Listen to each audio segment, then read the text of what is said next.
Então, acho que podemos iniciar. Primeiramente, boa tarde a todos. Sejam muito bem-vindos a mais um seminário do nosso canal.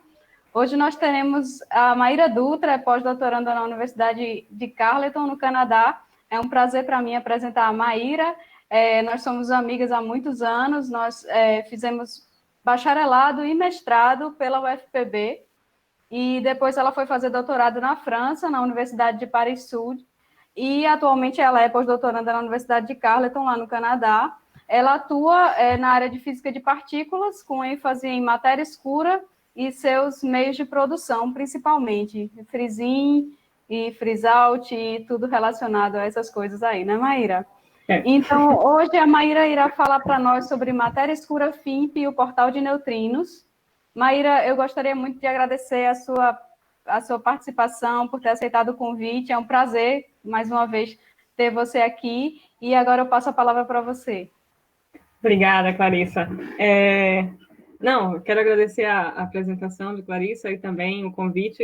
É uma alegria para mim fazer parte do seminário de vocês. E sim, eu quero falar sobre o último trabalho que eu fiz, que fala sobre matéria escura FIMP. Eu vou dizer o que é essa matéria escura, que tipo de matéria escura é essa, e o portal de neutrinos. Então, a primeira parte do seminário, eu quero introduzir para vocês, eu quero explicar o que são FIMPs, que tipo de matéria escura é esse, como ela é produzida, como a gente poderia detectar, e também eu quero falar sobre uma era primordial de matéria, que vai ser crucial para o nosso trabalho, para a detecção da matéria, desse nosso candidato à matéria escura. E depois, na segunda parte, vou me dedicar a explicar o modelo em si, né? Nossos resultados. Então, o que é uma FIMP? Uma FIMP é um termo para Feebly Interacting Massive Particles. Esse Feebly aqui quer dizer mais fracamente do que o que a gente chama de Weakly Interacting Massive Particles, as famosas WIMPs, né, as principais, as mais consideradas candidatas à matéria escura, pelo fato de que a interação dessas WIMPs com as partículas do modelo padrão são fortes o suficiente para que a gente possa detectar já com os experimentos que a gente tem e lidera as buscas por matéria escura, né? Então, qual é a diferença? Se a gente tem se a matéria escura, nesse cartoon aqui eu estou querendo colocar todos os ingredientes básicos para a produção da abundância relíquia de matéria escura, certo? Então, tanto partículas do modelo padrão, quanto partículas que fazem parte do banho térmico das partículas do modelo padrão, são representadas por esses pontos amarelos aqui, e as partículas de matéria escura são esses pontos roxos. Então, elas interagem enquanto o universo se expande, e se as interações são fortes o suficientes, no caso das WIMPs, a gente começa em equilíbrio térmico, ou seja, o número total de matéria escura não muda, porque ela é produzida e ela se aniquila a iguais taxas. Então, a partir do momento em que as partículas do banho térmico não conseguem produzir matéria escura, você tem um freeze-out, elas simplesmente se aniquilam, e a gente tem a quantidade, a abundância relíquia final, que hoje em dia seria 27% da energia, da densidade de energia cósmica. Só que, se as partículas de matéria escura não interagem tão fortemente assim, para que você tenha esse equilíbrio, vamos supor que elas são inicialmente ausentes no universo primordial. Então, se elas interagem muito fracamente, as partículas do banho térmico podem produzir matéria escura, então você vai aumentando o número até um certo ponto de que não consegue mais produzir, seja porque a matéria escura se tornou muito pesada ou porque as partículas que estavam produzindo simplesmente desacoplaram do banho térmico. Então, você tem a mesma abundância final sendo produzida pelo que a gente chama de um mecanismo de freeze-in. É um mecanismo fora do equilíbrio, nunca chega a esse equilíbrio térmico inicial aqui. Então, tudo que acontece no universo primordial potencialmente pode impactar a abundância final de matéria escura. Isso pode ser bom, pode ser ruim, né? Então, a gente vê que a interação é muito mais fraca do que comumente é considerado. Então, aqui eu vou só falar sobre algumas equações que regulam esse cartoon, né? Para também não dar simplesmente um cartoon. Então, o número total de matéria escura vai variar de acordo com como varia a função de distribuição, que depende da energia e do tempo. Então, a função de distribuição, esse F de Chi eu vou me referir a partículas de matéria escura, certo? Daqui em diante. Então, a função de distribuição da matéria escura varia de acordo com a equação de Boltzmann, que leva em conta a expansão do universo e as interações que a matéria escura pode sentir, com partículas banho térmico ou não, certo? Então, se a gente não faz nenhuma hipótese sobre a função de distribuição da matéria escura, a gente tem que resolver essa equação aqui.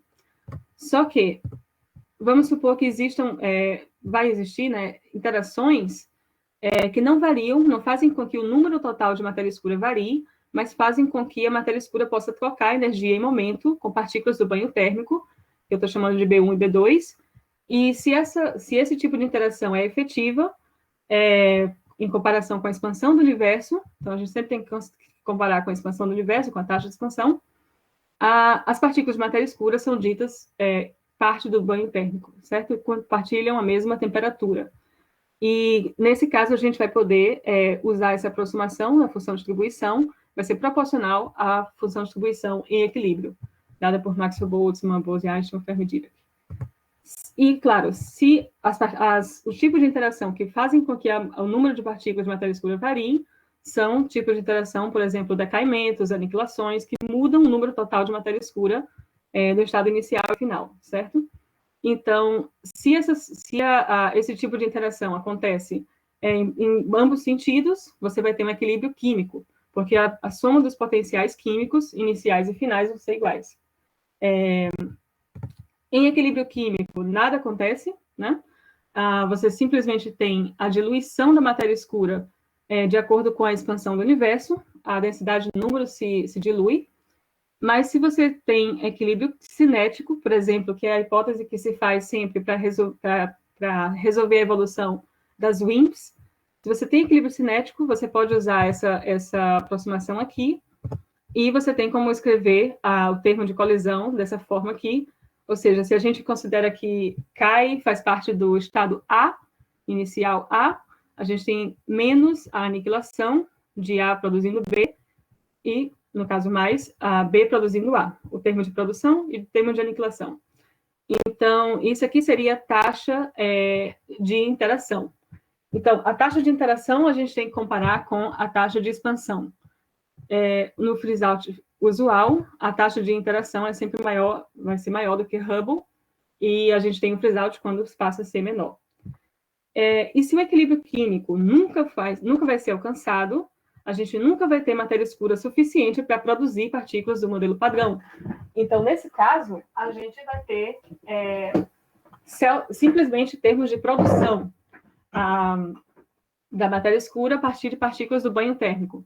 Então, é mais simples, só que eu lembro a vocês, a equação de Boltzmann é mais simples, que a gente resolve para a densidade de número, mas é um mecanismo que passa a ser sensível ao que acontece no universo primordial, diferente do caso freeze-out, certo?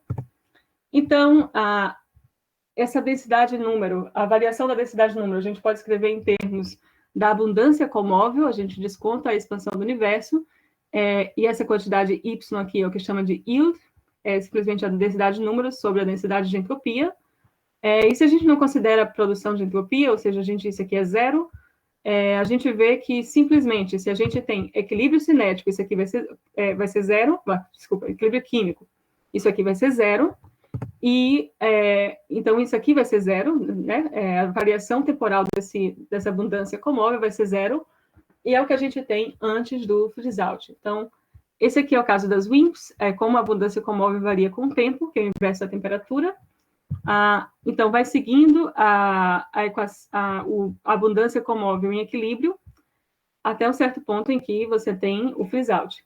Então, se a matéria escura interage muito, muito, muito fracamente, as WIMPs interagem muito fracamente, por exemplo, trocando um mediador muito pesado, o freeze-out vai acontecer enquanto a matéria escura é ultra-relativística, ou seja, muito antes. Isso aqui, vamos dizer assim, que eu não coloquei aqui para não carregar muito, mas seria quando a matéria escura se torna não relativística, isso aqui.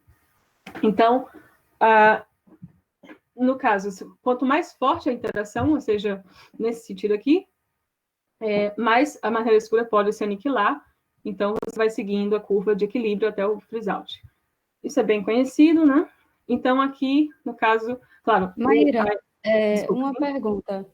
Uhum. Eu posso dizer que, no caso padrão do freeze-out, quando a matéria escura ela sai do equilíbrio químico, eu já tenho freeze-out, ou seja, há um congelamento da quantidade de matéria escura e que ela permanece em equilíbrio cinético? Pode. Eu acho que é exatamente isso que acontece, não é? É, Só para eu confirmar. exatamente.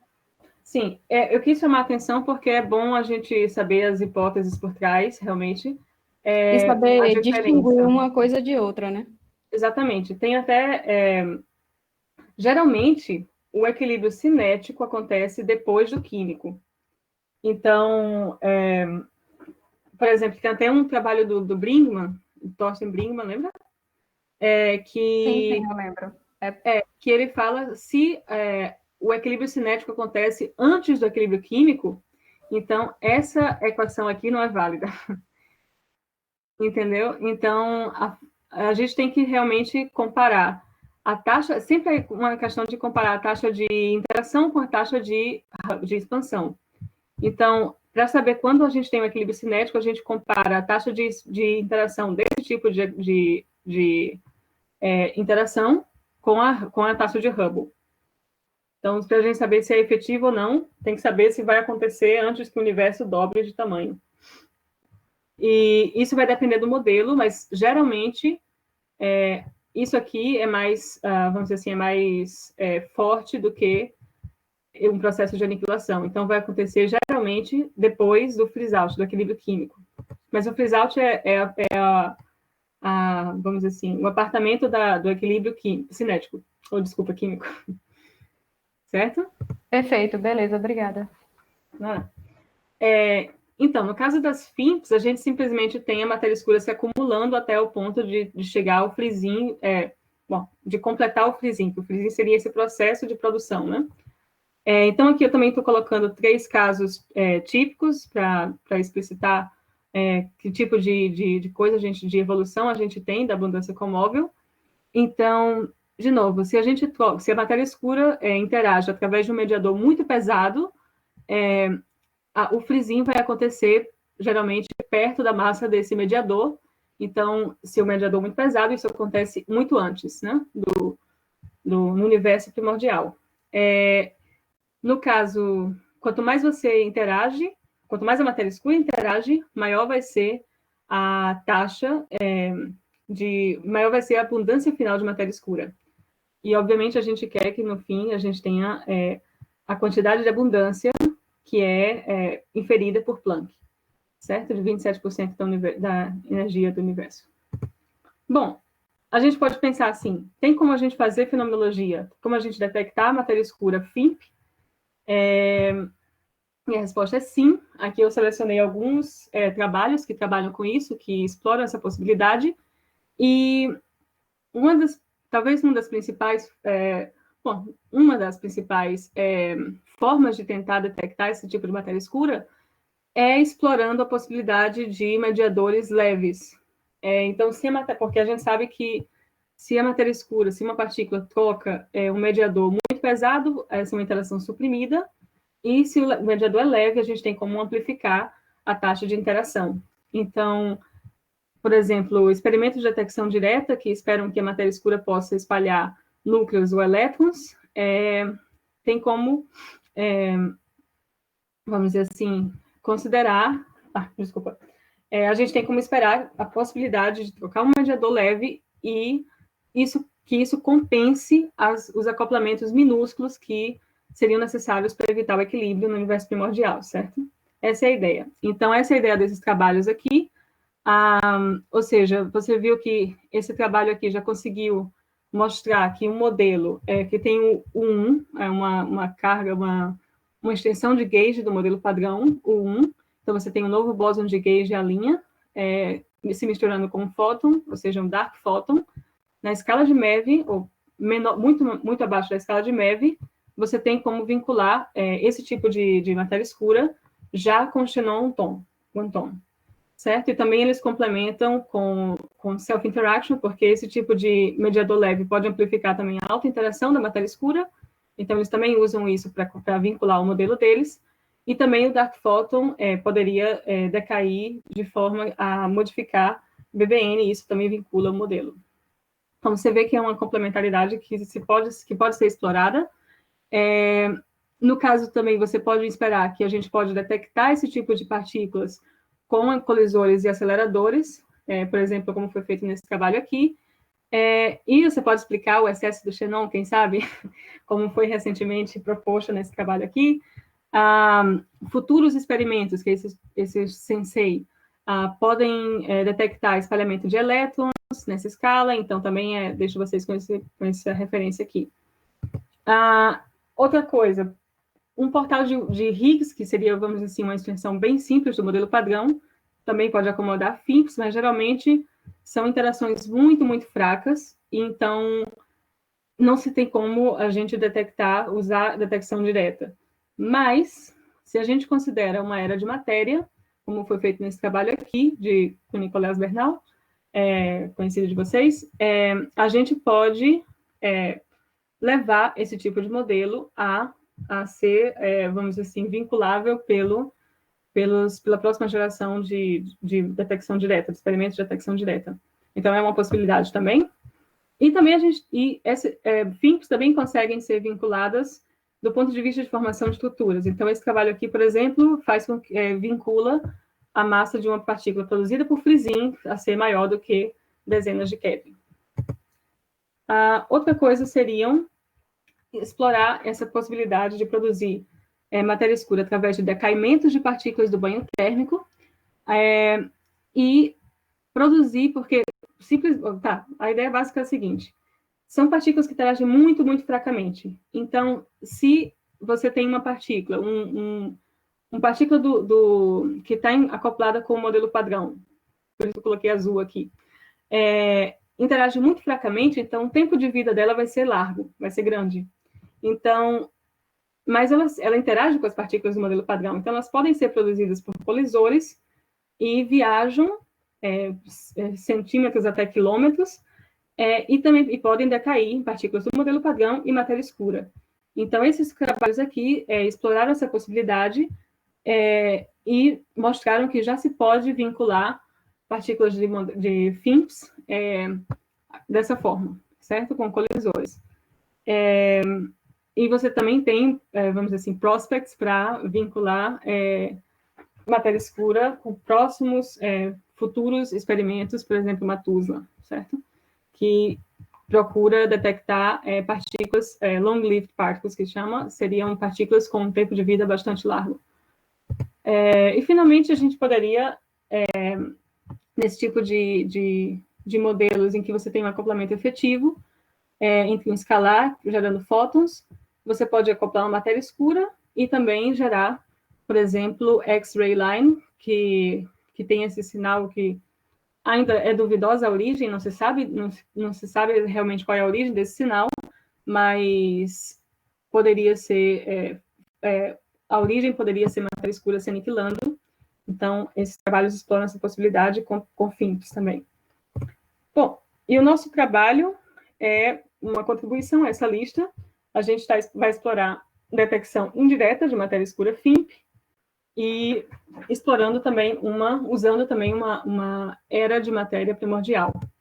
Então, eu quero explicar para vocês o que seria essa era primordial de matéria, que vai ser crucial para a fenomenologia que a gente está querendo propor.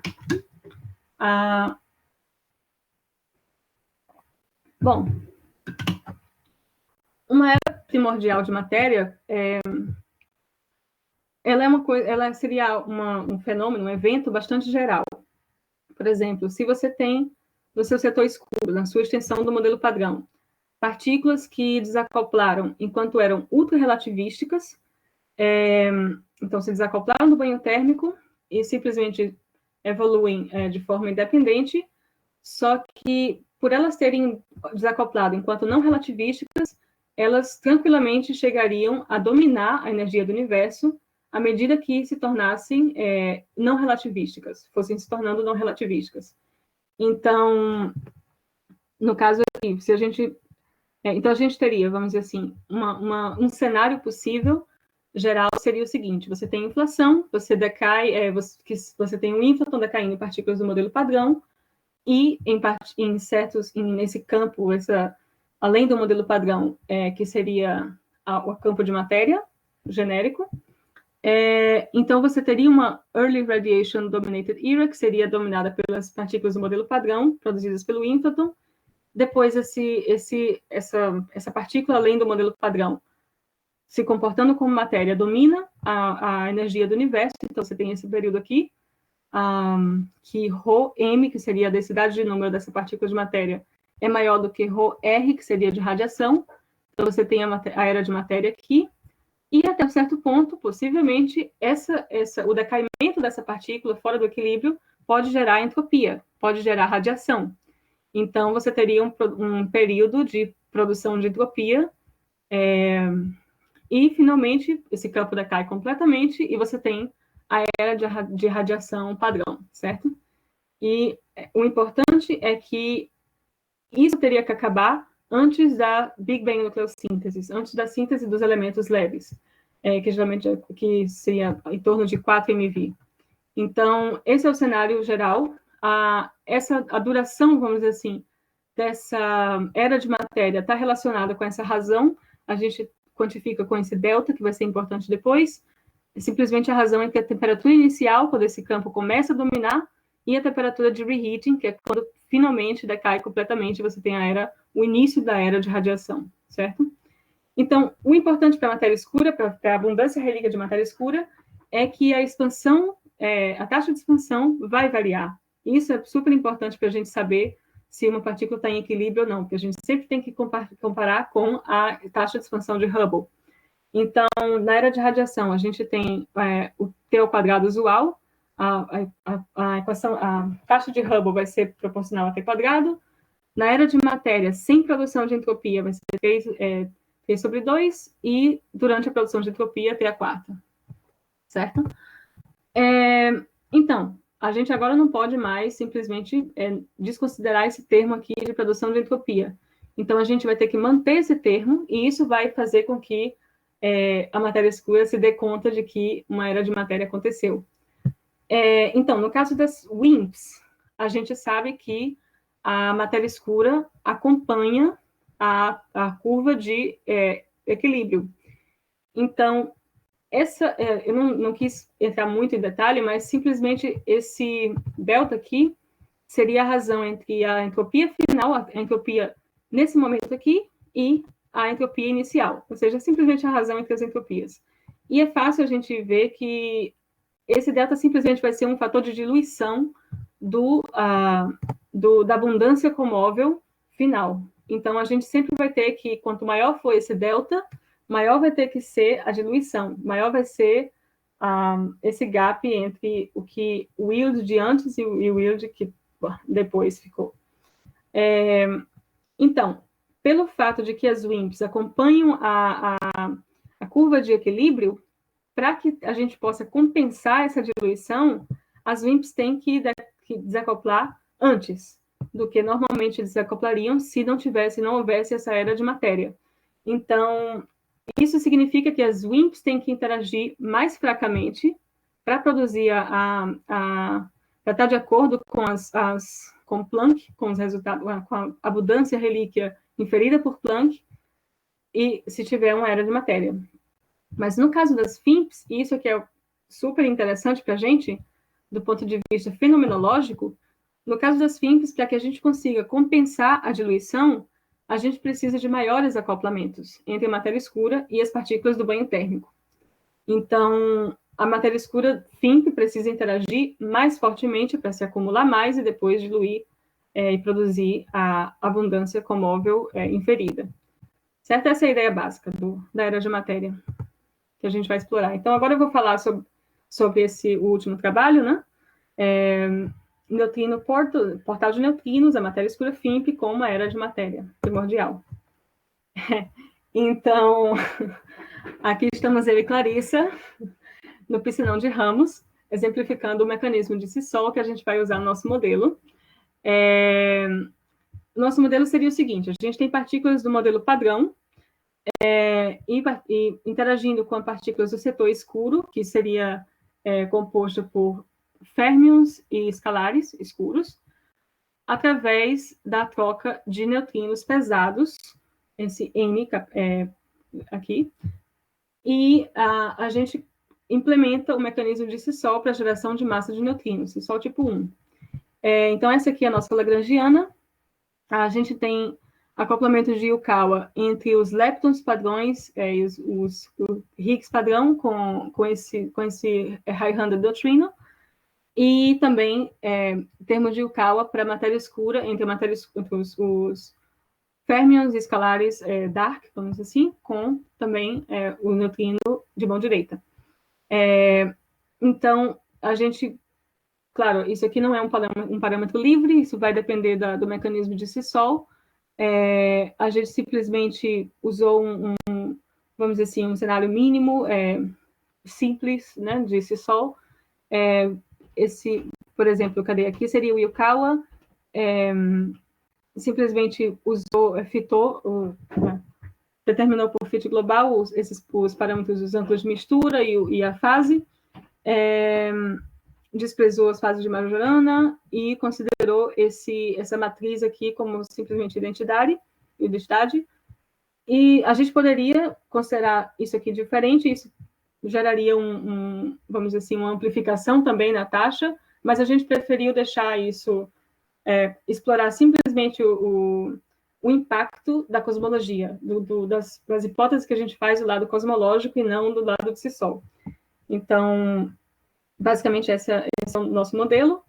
Então, a gente sabe que o freezing acontece com partículas do banho térmico gerando matéria escura. Então, com certeza, a gente vai ter Higgs e férmions, né, leptons do modelo padrão, produzindo essas partículas do setor escuro, férmions ou escalares, que seria matéria escura. Eu esqueci de falar, mas posso falar aqui. A gente impõe uma simetria Z2 para estabilizar ambos esses campos, né, os dois campos, tanto o escalar quanto o férmio, e o mais leve vai ser a nossa candidata à matéria escura. Então, a gente vai ter esse canal S-channel de produção, e se os neutrinos de mão direita fazem parte do banho térmico, eles também vão contribuir para o freezing da matéria escura. Então, a gente teria o decaimento e também teria o T-channel. E nesse gráfico aqui eu mostro especificamente como a gente pode resolver as equações acopladas de evolução da matéria escura com esse campo de matéria e com a radiação, que fazem com que a gente tenha o freezing e depois a diluição devida à era de matéria. Então, a gente aqui nesse gráfico, a gente tem a abundância ecomóvel como função do inverso da temperatura, que seria o tempo, para dois casos de era de matéria. Nos dois casos, a gente tem que a temperatura de reheating é 4 MeV, e nesse caso, vamos dizer assim, essa linha sólida, a gente tem uma era de matéria gigante, porque muito duradoura. Bom, para o universo primordial não dura tanto, mas seria uma era de matéria que se expande desde de 10 a 14 até, vamos dizer assim, 7,6 GeV, certo? Então, durante esse tempo, o universo é dominado por matéria. E você tem o freezing, e aqui eu explicito as contribuições de cada canal para o freezing, nesse caso aqui. Ou você pode ter simplesmente esse campo pode começar a dominar quando a temperatura do universo é 1 GeV, então, simplesmente a partir daqui. Então, é uma era de matéria depois que você já tem o freezing, que a matéria escura já foi produzida, e você tem simplesmente o efeito da diluição, nesse caso, pouca diluição final. Certo? Então, isso é basicamente o que a gente precisa para saber a evolução da matéria escura. Maíra, uma pergunta. Vocês só consideraram, incluindo a Early Matter Domination, no caso, né? Vocês não consideraram a possibilidade de não existir Early Matter Domination? Não, a gente comparou com não existindo. Não existindo. E a principal motivação de incluir a MD é o fato de a detectabilidade. No caso aqui, nesse gráfico aqui, E nesse caso, desculpa, mais uma pergunta. Vocês estão considerando sempre os mediadores pesados e a matéria escura pesada? Não, esse é o bom. A gente não vai, a gente vai explorar da ordem de GeV, centenas de GeV, porque a gente quer fazer detecção indireta. Certo, certo. Uhum. Eu vou mostrar exatamente assim os intervalos do scan que a gente fez nos próximos. Mas, no caso, se a gente não tivesse matéria escura nesse gráfico, dá para ver direitinho. Se a gente não tiver uma early matter, você simplesmente vai, ou seja, por exemplo, essa linha sólida aqui, você vai produzindo matéria escura, vai se acumulando, e aqui seria já o freezing, certo? Termina o freezing. Então, já produzi uma quantidade de matéria escura nesse ponto aqui. Só que, se você não considerar a produção de matéria, você tem simplesmente, você segue essa linha aqui, certo? A abundância correta seria em torno dessa linha cinza aqui. Então, você vê que nesse caso seria overproduced, né? Você produziria muito mais matéria escura e ia fechar o universo. Então, no caso, você consegue ter uma... a interação é mais forte, mas porque você depois vai diluir. É claro que isso aqui é só ilustrativo, simplesmente para mostrar mas a gente quer que a abundância final seja compatível com o que foi observado por Planck, né? Mas simplesmente a finca interage mais forte porque depois é diluída. Esse é o interessante de considerar isso, do early matter. Então, como eu disse, o freezing é sempre partículas do banho térmico produzindo partículas do modelo padrão. Então, é crucial a gente saber se os neutrinos pesados fazem ou não parte do banho térmico. Então, a termalização dos neutrinos pesados vai ser dominada pelo termo de Yukawa, com Higgs e leptons do modelo padrão, ou seja, decaimentos e decaimentos inversos, né? Esse processo aqui vai dominar, porque o termo de Yukawa já é bastante suprimido, né? Bastante pequeno para poder explicar a massa dos neutrinos. Então, no caso, se a taxa de interação dos decaimentos for maior do que Hubble, você tem a abundância dos neutrinos pesados vai ser comparável com a abundância do banho térmico, e você tem um equilíbrio.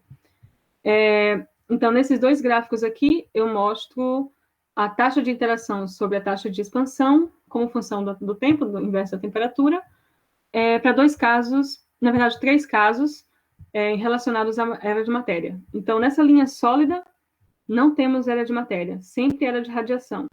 Então, você tem essa razão vai ser dada nessa linha sólida aqui, certo? Ou seja, decaimento inverso. Só que, claro, a gente tem que saber se é o Higgs ou é o neutrino de mão direita que está decaindo, então a gente considera os dois casos com base na massa que a gente fixou, certo? Então, um ou outro vai decair. Então, sólido sem era de matéria. Esse DAST aqui vai ser 4 MeV, a temperatura de reheating, e 10 a 14, a temperatura inicial da era de matéria. Então, é uma era muito longa de matéria, vai conseguir suprimir, vai conseguir dificultar a termalização dos neutrinos pesados, porque basicamente, você tem o universo se expandindo mais rápido, então é mais difícil ter uma termalização, certo? Essa é a física por trás disso. Então, nesse caso, esse dot dash aqui seria uma era de matéria mais curta, um reheating de 1 TeV. Então, você tem isso aqui acontecendo mais... desculpa. Você tem a era de matéria terminando mais recentemente. Desculpa, mais antes, né? O importante é que essa razão seja maior do que 1, como eu te disse. Então, nesse caso aqui, a gente pode ter termalização ou não, dependendo da era de matéria. E se a era de matéria aconteceu antes desculpa. Antes da termalização, porque isso aqui seria quando... Aqui seria TI e aqui seria... desculpa. um pouco difícil de ver assim. Quando se junta com a linha sólida, é era de radiação, certo? Então, você tem como saber se está desacoplado ou não, dependendo da era de matéria. Então, a gente fez essa análise.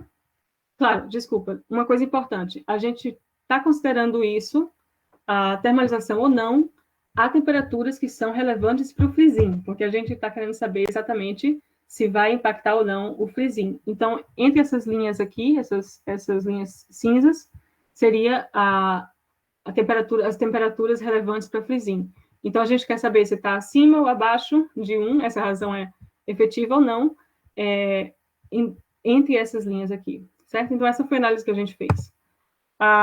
Outra coisa, claro, a gente tem que considerar se a matéria escura é uma FIMP ou não, ou seja, se as taxas de interação para os canais que a gente tem são muito menores do que Hubble, ou seja, que a temperatura é muito, como assim, está sempre abaixo do banho térmico, é menos abundante do que as partículas do banho térmico.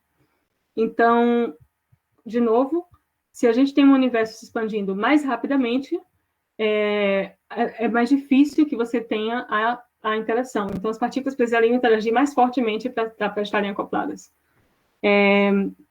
Então, nesse caso aqui, as linhas sólidas é uma era de matéria muito longa. Esse ΔC, de novo, é a duração da era de matéria. Você tem como suprimir bastante essa razão entre a taxa de interação e a de expansão, e você tem facilmente a condição de frisinho sendo cumprida. Se você tem uma era menor de matéria, menos, vamos dizer assim, duradoura, mais curta, você também suprime, mas não tanto, certo? Essa é a ideia. E a gente sempre tem que comparar as taxas, essas razões aqui, para saber qual é vamos dizer assim, o nosso espaço de parâmetros. Então, esse é o nosso scan, finalmente. A gente tem, na verdade, 5 parâmetros livres, porque a matriz de Yukawa do modelo padrão é determinada pelo mecanismo de Sisol e o lambda é determinado pela compatibilidade com a abundância relíquia, certo? Fornecida por Planck. Então, a gente tem as massas dessas partículas do setor escuro, além do modelo padrão, e as duas, vamos dizer assim, os dois parâmetros que regulam a era de matéria, a duração da era de matéria. A temperatura inicial, de dominação de matéria, e de reheating final. Então, a gente considera a matéria escura, a gente considera 2 casos, matéria escura sendo o férmio e matéria escura sendo o escalar. Então, mais leve é a matéria escura, como eu disse.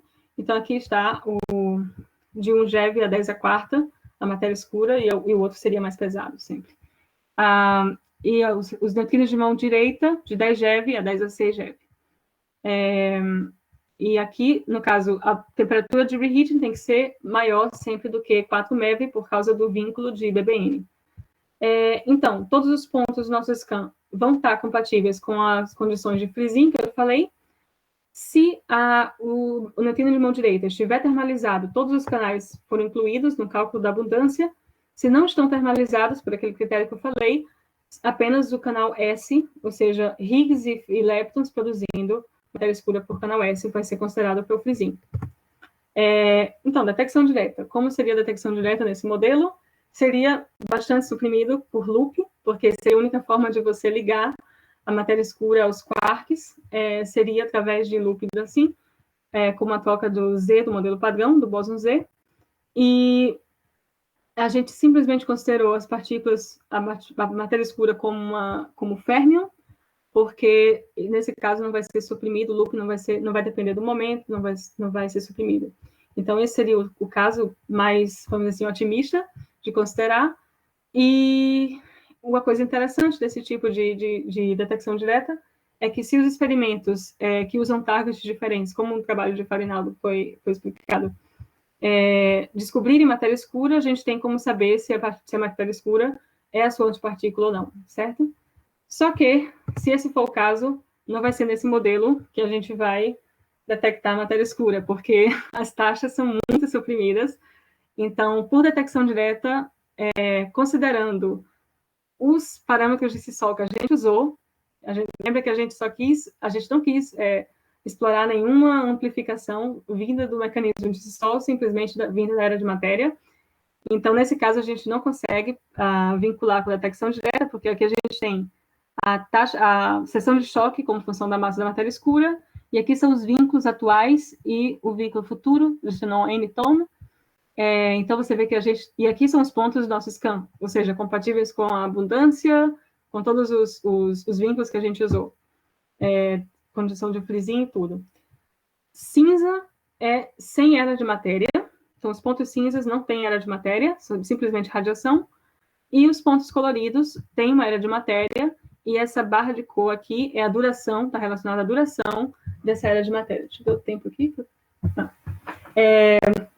Então, o que a gente vê é o seguinte: quanto mais longa a era de matéria, mais difícil termalizar, isso a gente sabe. Então, nesse lado aqui, nesse plot aqui, a gente considera que os neutrinos estão termalizados, então você não consegue simplesmente aumentar a era de duração, porque senão o neutrino de mão direita não está mais termalizado. Então, isso é o máximo que a gente consegue ir. Muito, muito suprimido, impossível de detectar. Se a gente considera, ou seja, a gente diz, ok, tudo bem, não queremos neutrinos de mão direita termalizados.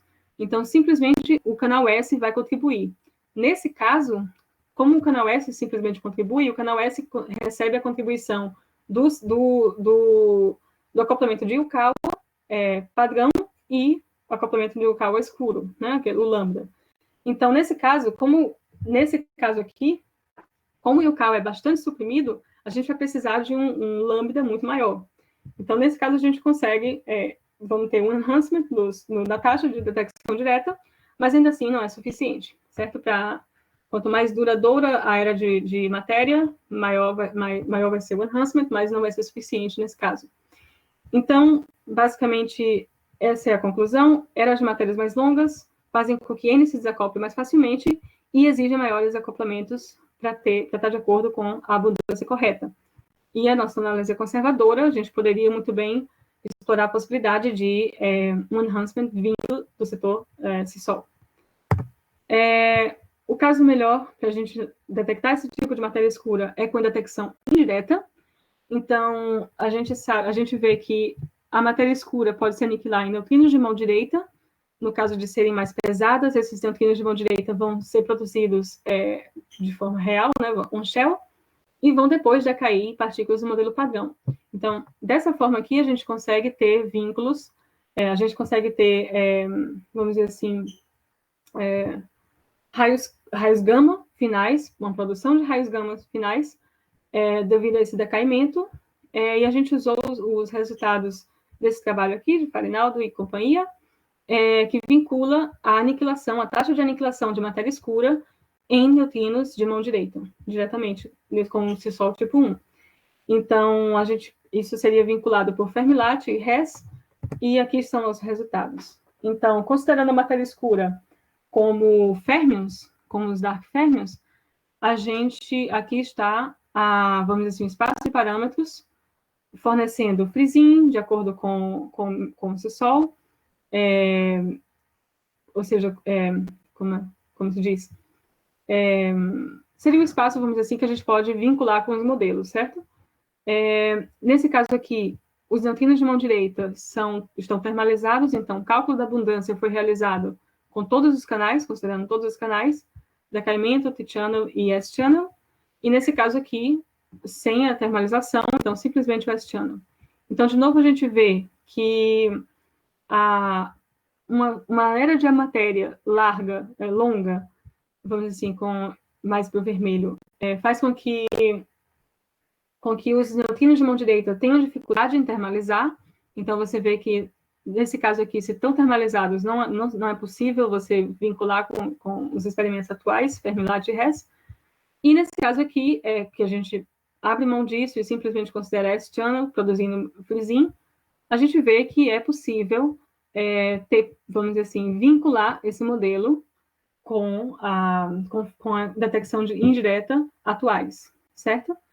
E, então, de novo, early matter mais longas fazem com que eles acoplem facilmente e maiores valores de lambda são necessários. da mesma forma, com matéria escura como escalar, a gente tem algo similar. Então, esses dois tipos de matéria escura poderiam ser vinculáveis pelos experimentos de detecção indireta. É claro que, vamos dizer assim, uma era de matéria, o interessante da era de matéria é que, se a gente lembra, as inhomogeneidades que geram as estruturas crescem mais rapidamente, vamos dizer assim, quando a gente tem uma era de matéria. Então, se a gente tem uma era primordial de matéria, a gente tem como formar estruturas, formar halos de matéria escura muito antes do que se a gente não tivesse uma era de matéria. Então, há trabalhos que conseguem colocar vínculos muito mais fortes, considerando que a matéria escura, hoje em dia, está dentro desses halos super densos de matéria devidos a uma era primordial de matéria, certo? Então, isso seria uma forma de vincular, de ir mais abaixo na seção de choque de aniquilação. Então, assim, isso simplesmente motiva a gente a considerar a detecção indireta, a fazer um estudo mais detalhado da detecção indireta nesse modelo, e simplesmente isso aqui é, vamos dizer assim, uma prova de que esse cenário poderia ser detectado, mas seria interessante realmente estudar mais a fundo, por exemplo, fitar excessos com esse tipo de modelo FIMP, certo? Bom, isso leva às conclusões. Não sei se eu estou tão faltando tempo, não sei. Mas então, a gente explorou matéria escura sendo produzida pelo mecanismo de Frisin e em um modelo que é capaz de acomodar o fato de os neutrinos terem massa, certo? Inclusive, a gente explorou isso. Isso é uma coisa boa, porque, no caso, esse tipo de modelo com massa de neutrinos tem acoplamentos muito leves. Então, se a gente usa isso, é muito fácil de ter uma FIMP nesse tipo de contexto, que interage muito fracamente. Então, se o freezing acontece durante ou depois de uma era primordial de matéria, que é possível em muitas extensões, que é uma coisa natural no universo de ser considerado, não é tão exótico assim como parece, a gente precisa de maiores acoplamentos para compensar a diluição, e a matéria escura, então, tem que interagir muito mais fortemente com o modelo padrão para que a gente tenha uma abundância correta. E, finalmente, longas eras de matéria evitam que a gente tenha terminalização dos neutrinos de mão direita e também da matéria escura FIMP, intensificando os sinais em detecção indireta, e a gente viu que os experimentos atuais de detecção indireta já conseguiriam vincular partículas FIMPs.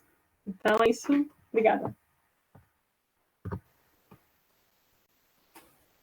Obrigada, Maíra, pelo excelente seminário.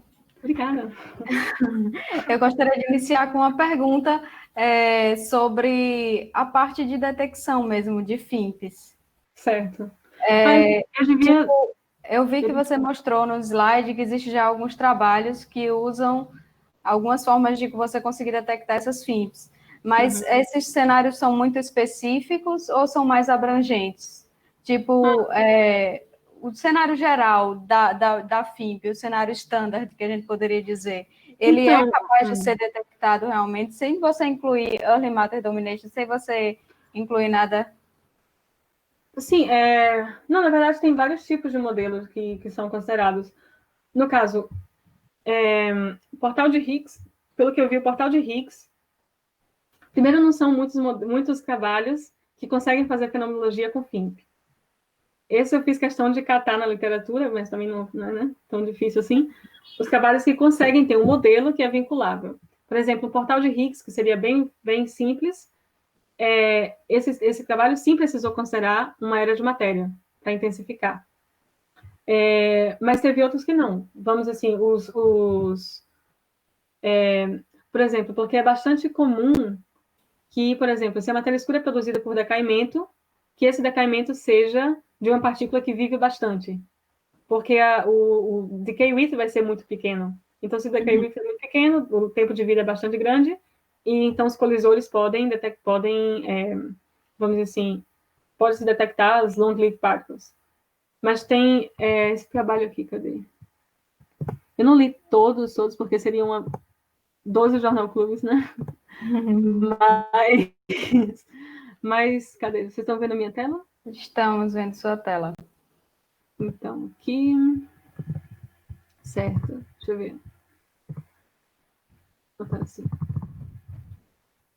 Mas tem vários cenários em que você pode ter, por exemplo, o Dark Photon é bem, vamos dizer assim, benchmark, sabe? Aham. Ou seja, você tem o 1 P-L, o 1 de Kinetic Mixing, matéria escura acoplada com o Dark Photon e, vamos dizer assim, partículas modelo padrão carregadas. Isso já seria um cenário FIMP. Então, se essa partícula é bastante leve, você tem como amplificar. Isso é um tipo de... É um cenário que serve para freeze-out ou freeze-in, né? O freeze-in seria simplesmente uma parte do espaço de parâmetros de um modelo que também tem freeze-out. Então, a parte de interações muito fracas já seria a parte freeze-in desse modelo. Esses trabalhos aqui, nenhum consideraram era de matéria. Esses aqui precisaram considerar, e esse daqui disse o seguinte: não, matéria escura não interage com a gente, mas de forma não gravitacional, né?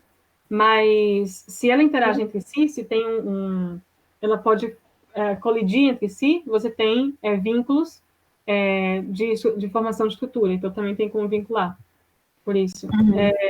Esses aqui, esse trabalho aqui tem vários modelos. Acho que é esse que chama LHC Friendly. Seriam diferentes modelos que produziriam. Esse aqui, creio que é singlet, doublet. Esses aqui. Então, sim. E esse aqui seria simplesmente um acoplamento efetivo. Ou seja, você teria férmions rolando em loop aqui, que interage tanto com um escalar novo, quanto com os bósons de hipercarga, que gerariam os fótons depois. Esses foram os cenários que eu vi o pessoal fazendo.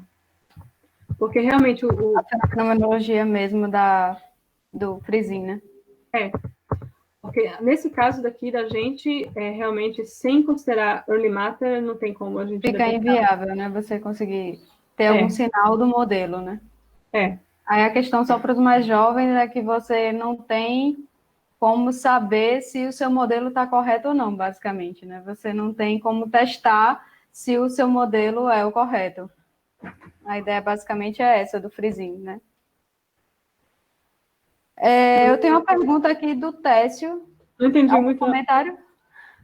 Não entendi muito o comentário. Não, era só só para esclarecer para os mais jovens por que é tão importante a gente procurar por algum sinal em algum detector. Ah, sim, exato. Sim.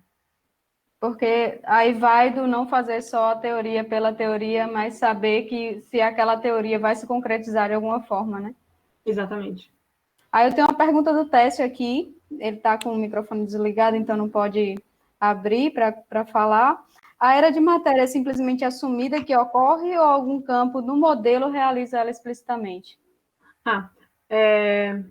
As duas possibilidades podem ser consideradas. A gente considerou simplesmente uma era de matéria genérica, ou seja, qualquer campo, além do modelo padrão, que chega a dominar. Mas a gente poderia tentar vincular, tentar colocar um desses, por exemplo, o neutrino de mão direita, sendo responsável por essa era de matéria. Isso é o que a gente está tentando fazer com Carlos e Vinícius, inclusive, considerando um neutrino de mão direita, dominando a energia do universo, vendo se isso é possível, dentro de um modelo simplesmente. Muito legal. É interessante fazer isso. Mas no seu modelo foi genérico, né? Você não... Nosso modelo foi genérico. Foi genérico. Acho que era essa a pergunta dele. Porque esse delta seria relacionado a... Agora eu já não lembro. Seria a raiz quadrada da massa e da abundância inicial desse campo genérico. Então, seria uma forma... Mais perguntas para a Maíra? Manifestem-se. Boa tarde, obrigado pela palestra, Maíra. Meu nome é Jacinto. Teve uma coisa que eu fiquei em dúvida, foi com relação a uma conclusão final, uma espécie de conclusão final, ou de uma compreensão mais geral de um cenário FIMP. Porque, geralmente, quando você tem... realmente é minha ignorância, porque eu não estudei FIMP, Mas quando você tem o INP, geralmente você vai começar já pensando em termos da massa, por causa da relação com a seção de choque. É a primeira coisa assim, que se pensa. E qual seria a primeira coisa que você pensa quando você vai trabalhar no cenário FIMP? Tudo bem, tem a questão da forma da produção, mas tirando a parte da produção, que é freezing, o que seria adicionado assim, em termos de observáveis físicos ou algo desse tipo? Certo. É interessante isso porque o freezing realmente é mais simples a abundância, só que não existe esse vínculo entre o momento de freezing e necessariamente a massa da matéria escura, a escala de massa da matéria escura.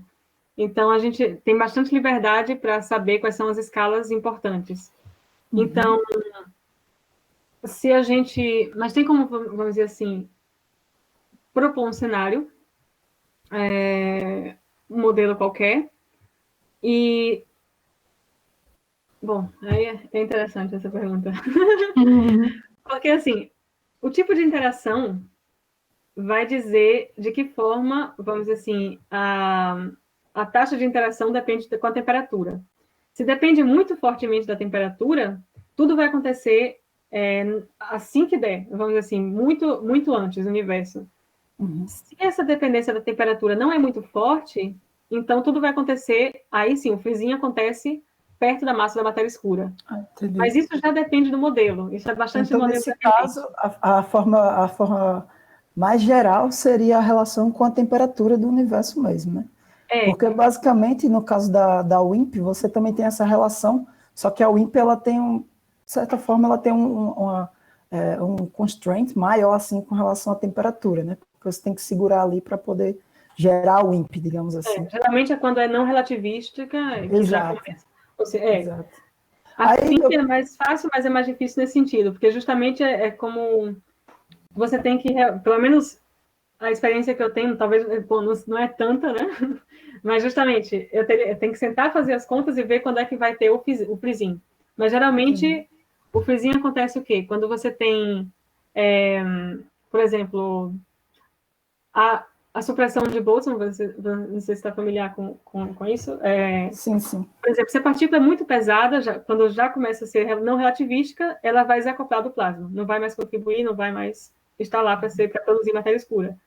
Então, vamos dizer assim, o que for primeiro suprimido é o que vai, vamos dizer assim, determinar o momento do freezing. Entendi. Certo? Entendi. Tá bom, obrigado. Nada? Eu tenho mais uma pergunta do Álvaro no chat, que ele agradece pelo seminário, e ele pergunta em que artigos, em todos os artigos que vejo envolvendo os FIMPs, é indicada a necessidade do freezing para poder explicar a abundância atual observada da matéria escura. Pensando nisso, fiquei com uma questão: a escolha do freezing é suficiente ou apenas uma das necessárias para explicar a abundância observada pelo Planck? Então, o que se chama FIMP seria já relacionada a ser produzida através do freezing. Mas, ou seja, qual é a ideia? É de não estar, não fazer, vamos dizer assim, não chegar a se termalizar com o modelo padrão, com as partículas do modelo padrão. Mas existem, vamos dizer assim, outras formas de produzir a abundância final. Por exemplo, por isso que eu quis compartilhar com vocês as hipóteses, porque vocês têm como variar as hipóteses e produzir de outras formas, né? Vamos dizer assim, explorar outras possibilidades.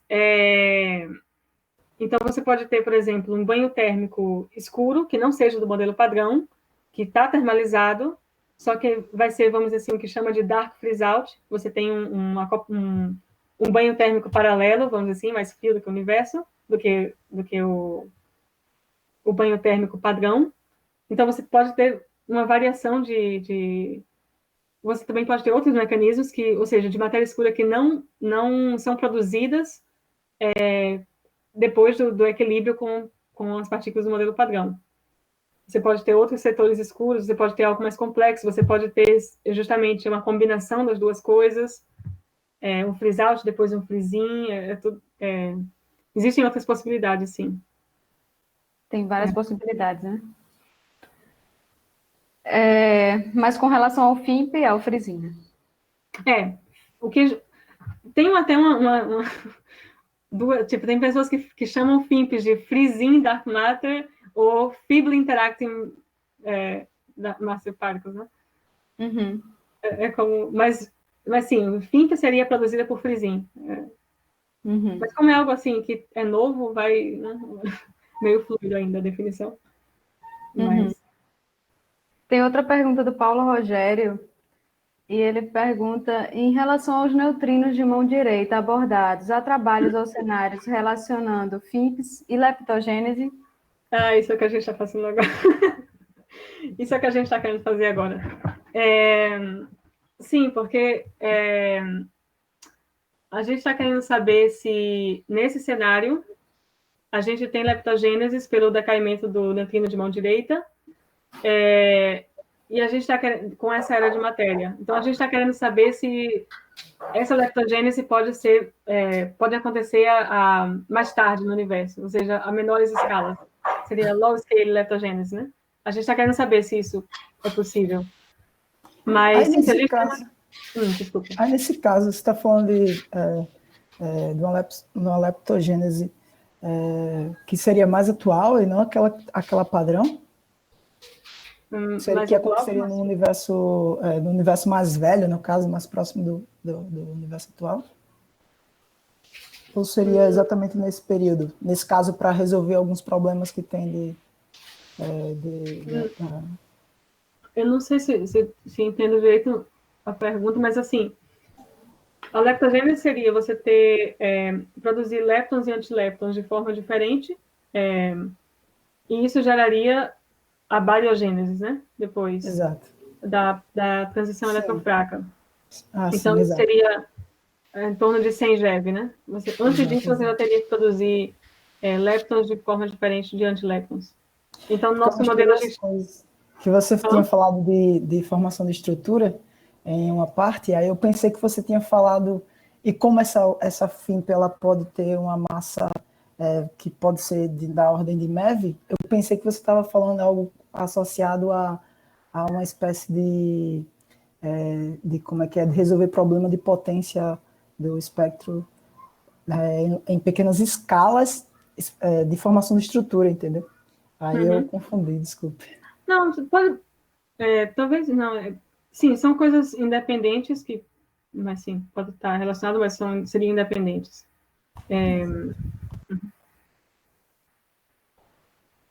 Mais alguma pergunta para a Maíra?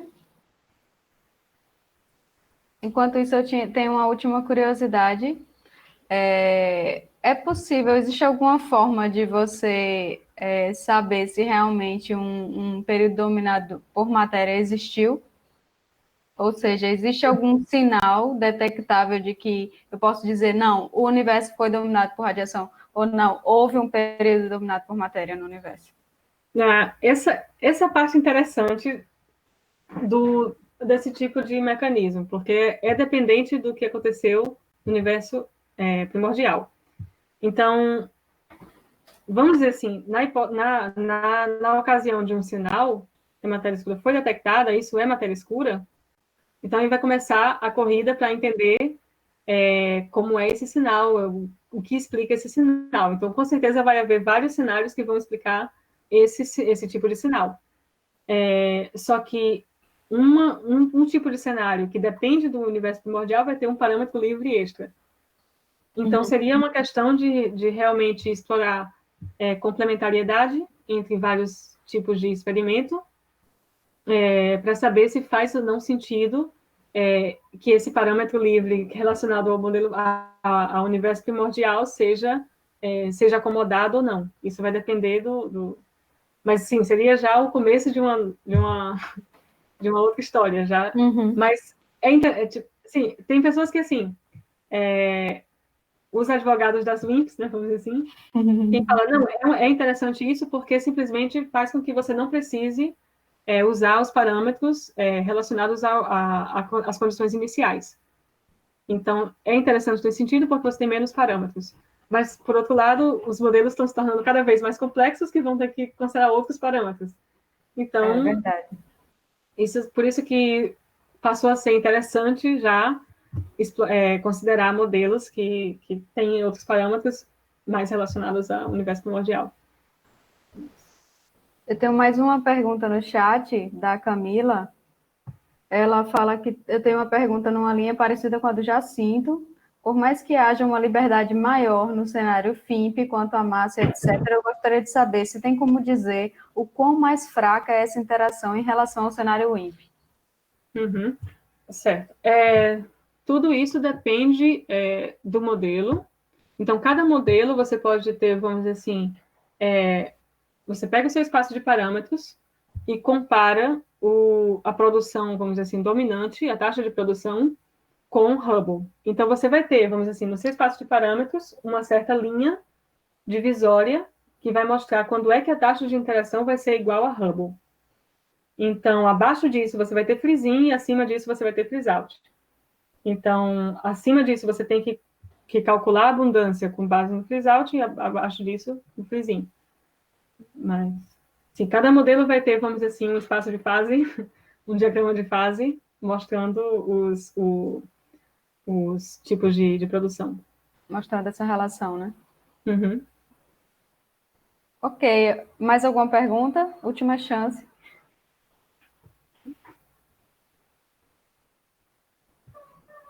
Bom, eu não estou vendo mais nenhuma pergunta. Eu acho que a discussão foi ótima, o seminário foi excelente. Muito obrigada, Maíra, mais uma vez, por ter aceitado o convite, pelo excelente seminário. E nós encerramos aqui, então, a nossa transmissão de hoje.